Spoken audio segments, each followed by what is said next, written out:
L'avocat a prononcé ce prénom à voix haute, et je suis restée complètement pétrifiée. Ce n'était pas mon prénom. Ce n'était le prénom d'aucun de mes enfants. C'était un prénom que j'avais déjà entendu, lors des derniers mois de la maladie de Laurent, répété en boucle lors d'épisodes d'agitation que nous avions tous pris pour de la confusion. Comme si la maladie s'amusait à mélanger les visages, les souvenirs et les fragments d'un passé que l'Alzheimer remue sans ordre et sans pitié. Nous avions supposé que c'était une tante, une cousine, une figure de son enfance qui ressurgissait dans ces moments où l'esprit retourne vers des lieux que la mémoire récente ne peut plus atteindre. Le testament affirmait tout autre chose. Je m'appelle Solange. J'ai 73 ans. J'ai été infirmière pendant 34 ans, dont les 12 derniers spécialisés en soins palliatifs et dans les unités dédiées à la démence. Là-bas, j'ai appris tout ce qu'il y a à savoir sur ce qui arrive à un esprit lorsqu'il commence à perdre ses ancrages. J'ai été mariée à Laurent pendant 46 ans. Je l'ai soigné pendant 8 ans, pendant que l'Alzheimer lui arrachait tout ce qu'il avait été, avec cette cruauté méthodique propre à la maladie. D'abord les prénoms récents, puis les plus anciens. D'abord les visages nouveaux, puis ceux qu'il connaissait depuis toujours. Et lorsqu'il est mort il y a 2 ans, et que l'avocat nous a réunis, mes enfants et moi, pour lire le document que Laurent avait signé 11 ans plus tôt, bien avant le diagnostic, alors qu'il était encore l'homme que je croyais connaître. J'ai entendu un prénom qui a réécrit nos 46 années de vie commune. Une réécriture brutale que je n'aurais jamais pu anticiper dans ce bureau aux murs couleur crème.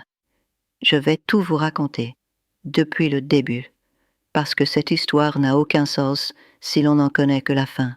J'ai rencontré Laurent quand j'avais 24 ans et lui 28. C'était à l'hôpital où je faisais mes premiers stages. Il était manipulateur en radiologie et nous partagions le même couloir pendant les gardes de l'après-midi. Ce ne fut pas un coup de foudre digne d'un film. C'était plus tranquille que ça, plus construit. Le genre de relation qui grandit lentement entre 2 personnes qui partagent le même univers professionnel et qui trouvent chez l'autre la pièce manquante à ce moment précis de leur vie. Nous nous sommes mariés 3 ans plus tard. Nous avons eu 2 enfants, Marc et Hélène, qui sont arrivés dans les 5 premières années et qui ont longtemps été le centre de tout. Laurent était un bon père d'un point de vue pratique. Il était là, il subvenait à nos besoins, il répondait présent dans les moments cruciaux. En tant que mari, c'était plus complexe. C'était un homme de peu de mots, doté d'une grande distance émotionnelle. Pendant des années, j'ai traduit cette distance comme un trait de caractère, comme la façon dont certains hommes de sa génération avaient appris à évoluer dans ce monde sans trop dévoiler ce qu'ils cachaient à l'intérieur. Pourtant, j'avais remarqué certaines choses. Je les perçois avec une clarté fulgurante aujourd'hui, bien plus qu'à l'époque. C'est ce qui arrive quand on applique une nouvelle donnée à une vieille histoire. Soudain, le schéma qui a toujours été là vous saute aux yeux. Des voyages d'affaires qui s'éternisaient sans raison. Des périodes d'éloignement que j'attribuais au stress du travail. Une façon d'être à la maison qui donnait parfois l'impression qu'il était juste de passage, comme si une partie de lui était toujours ailleurs, sans que je sache exactement où. Mais je n'avais aucune preuve. Et sans preuve, avec 2 enfants, un travail à plein temps et une vie à bâtir, on apprend à vivre avec le doute comme un simple bruit de fond plutôt que comme une sirène d'alarme. J'ai atteint la 50aine en faisant la paix avec la version de mon mariage que j'avais. Il n'était pas parfait. Il avait ses silences, ses distances et ses non-dits. Mais il fonctionnait. Il avait résisté au temps. Il était ce qu'il était. Et à un certain stade de la vie, on arrête de comparer la réalité avec ce qu'on avait imaginé pour commencer à valoriser ce qui a survécu.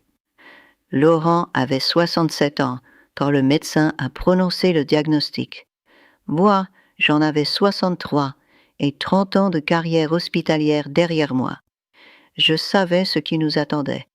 Je le savais avec une rigueur clinique qu'aucun membre de la famille dans cette situation n'a l'avantage, ni le terrible fardeau de posséder.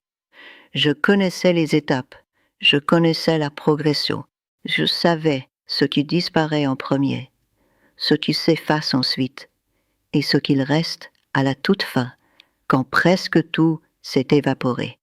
Marc et Hélène m'ont demandé ce que nous allions faire. Je leur ai dit que nous allions le garder à la maison, que c'était la chose à faire et que je savais comment m'y prendre, que c'était mon mari et que 40 ans de mariage signifiait quelque chose. Je ne leur ai pas dit le reste.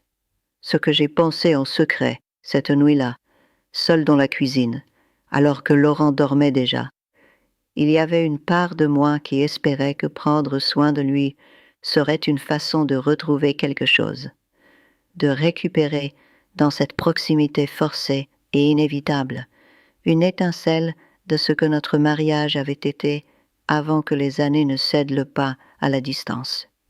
Que l'Alzheimer, malgré toute sa cruauté, nous offrirait peut-être une intimité que les bonnes années ne nous avaient jamais totalement accordée. Je le dis aujourd'hui parce que c'est la vérité, et que le nier serait malhonnête envers ceux qui m'écoutent. Les 2 premières années ont été les plus gérables.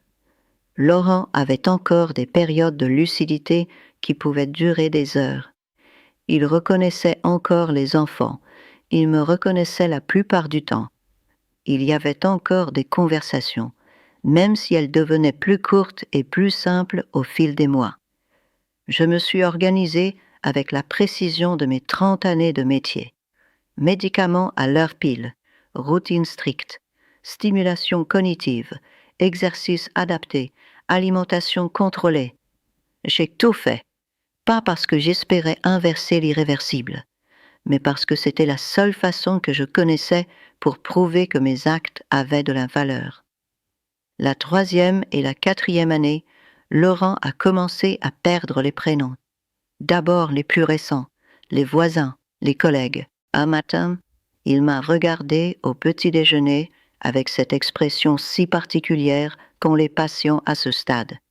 Une reconnaissance incomplète. Il savait que la personne en face de lui était importante, mais il ne savait plus ni qui elle était, ni pourquoi. Il m'a appelée Madame. Ce jour-là, j'ai pleuré dans la salle de bain en laissant couler l'eau du robinet. Puis je suis sortie, j'ai fini de lui donner son repas et j'ai continué. C'est ce que j'ai fait pendant 8 ans. Continuer, avec tout ce que cela implique physiquement et émotionnellement.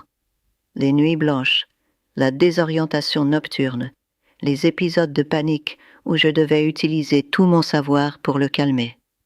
Et ces moments de lucidité intermittente, sans préavis, qui étaient parfois plus douloureux que la confusion. Parce que dans ces instants-là, il semblait conscient de ce qui lui arrivait, et la terreur dans ses yeux était bien réelle. C'est pendant la 5e et la 6e année qu'il a commencé à répéter un prénom. Les premières fois, nous l'avons ignoré. Hélène m'a demandé un jour si ce prénom me disait quelque chose. J'ai répondu que non. C'était un prénom de femme ordinaire. Ce que je n'ai pas fait, c'est chercher à savoir. Je ne l'ai pas cherché parce qu'une part de moi refusait de le trouver. J'étais trop épuisée pour affronter ce qu'une telle découverte pourrait signifier. Laurent est mort en janvier. Paisiblement, comme disent les médecins. J'ai tenu sa main jusqu'à la fin. 3 semaines plus tard, le bureau de l'avocat. Ce bureau sentait le vieux papier et le café-filtre. L'avocat était un homme d'un certain âge, très correct, qui lisait le document avec la cadence professionnelle de ceux pour qui détruire des vies n'est qu'une formalité administrative. La majeure partie du testament était conforme à mes attentes. La maison, les comptes principaux. Puis, l'avocat est arrivé au dernier point. Un compte d'investissement, pas une somme qui change une vie, mais un compte existant, avec un bénéficiaire désigné que Laurent avait nommé 11 ans avant le diagnostic, en pleine lucidité. L'avocat a prononcé le prénom. C'était le prénom que Laurent répétait sans cesse dans ses délires. Le prénom que nous avions mis sur le compte de la confusion. L'Alzheimer ne l'avait pas sorti de nulle part. Il l'avait sorti du seul endroit où il était gardé précieusement, à l'intérieur de lui, pendant tout le temps où j'étais restée à ses côtés. Je suis restée complètement pétrifiée. Marc m'a regardé. Hélène m'a regardé. L'avocat a continué à lire. Je n'ai rien dit. J'ai hoché la tête, j'ai signé et je suis sortie. Dans la voiture, avant de démarrer, je suis restée les mains posées sur le volant. Et j'ai compris que l'Alzheimer, cette maladie qui lui avait volé mon prénom, celui de nos enfants et sa propre vie, avait gardé son prénom à elle jusqu'à la toute fin. Laurent ne m'avait pas oublié parce qu'il ne m'aimait pas. Il m'avait oublié parce que la maladie n'a ni morale ni justice. Mais il y avait une chose que la maladie n'avait pas pu toucher. Et cette chose avait un prénom. J'ai passé les semaines suivantes à faire ce que je n'avais pas fait en 46 ans. J'ai cherché, avec la froideur de celle qui n'a plus rien à perdre. J'ai trouvé ce qu'il fallait. L'explication remontait à bien avant l'Alzheimer. Un soir, je me suis assise dans le salon qui était devenu le mien, et je me suis autorisée à ressentir tout ce que l'infirmière en moi avait étouffé. La rage, la tristesse, l'épuisement des décennies vécues dans le mensonge. Et puis, une clarté foudroyante m'a frappée. Ce que j'avais donné pendant ces 8 années m'appartenait. Le dévouement, les nuits blanches, la tendresse, tout cela venait de moi. C'était réel, indépendamment de ce qu'il méritait. Sa trahison ne pouvait pas contaminer rétroactivement ma noblesse d'âme. Je n'ai pas pardonné à Laurent. La vraie vie ne fonctionne pas avec de belles résolutions où la douleur se transforme en paix comme par magie. Mais j'ai réorganisé mon histoire pour en redevenir la protagoniste. Prendre soin de quelqu'un qui ne le mérite pas n'annule pas la pureté du soin donné. Cela en dit long sur la personne qui soigne, et tout le reste sur celle qui est soignée. J'ai plié le papier du testament et je l'ai rangé dans le tiroir du bureau. Pas à la poubelle, dans le tiroir, parce qu'il fait partie de l'histoire et que l'histoire est la mienne aujourd'hui. Si quelqu'un m'écoute en ce moment, s'occupant d'une personne dont vous doutez qu'elle mérite vos sacrifices, je veux vous dire ceci. Le soin que vous donnez est à faux. Personne ne peut rétroactivement vous en retirer la valeur. Ni un testament, ni un prénom répété dans le noir. Ce que vous avez donné par amour, c'était de l'amour, même si la personne en face ne le méritait pas. Ça, on ne pourra jamais vous l'enlever. Avez-vous déjà pris soin de quelqu'un de toutes vos forces, pour découvrir ensuite qu'on vous cachait une vérité qui changeait toute l'histoire? Comment avez-vous trouvé la paix face à cela? Racontez-le-moi dans les commentaires. Je veux lire chacune de vos histoires, car je sais que je ne suis pas seule. Et si vous connaissez une femme qui porte le poids du doute sans savoir si elle doit chercher la vérité, partagez-lui cette vidéo.